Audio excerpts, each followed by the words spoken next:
ఇప్పుడే తాజాగా అందిన బంగారం మరియు వెండి ధరలు ఇలా ఉన్నాయి. ముందుగా వీడియోని లైక్ చేయండి. మీరు లైక్ చేసి చూడటం వల్ల బంగారం మరియు వెండి ధరలు మారినప్పుడు మీకు వెంటనే తెలుస్తాయి. ఇంకా లేట్ చేయకుండా టాపిక్లోకి వెళ్ళిపోదాం. ఈరోజు బంగారం మరియు వెండి ధరలు ఇలా ఉన్నాయి. 22 క్యారెట్ల 1 గ్రాము బంగారం ధర 11,935 రూపాయలు సేల్ అవుతుంది.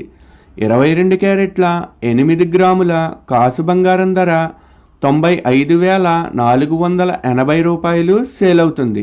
22 క్యారెట్ల 10 గ్రాముల బంగారం ధర 1,19,350 రూపాయలు సేల్ అవుతుంది. ఈరోజు వెండి ధరలు కూడా ఎలా ఉన్నాయో చూసేద్దాం. 1 గ్రాము వెండి ధర 209 రూపాయలు సేల్ అవుతుంది. 10 గ్రాముల వెండి ధర 2,090 రూపాయలు సేల్ అవుతుంది. అలాగే 1 కేజీ వెండి ధర 2,09,000 రూపాయలు సేల్ అవుతుంది. డైలీ బంగారం వెండి ధరలు తెలుసుకోవడానికి వీడియో లైక్ చేయండి. అలాగే మన ఛానల్ కూడా సబ్స్క్రైబ్ చేసుకోండి. బంగారం ధర చేంజ్ అయిన వెంటనే మళ్ళీ కలుద్దాం. Thank you for watching.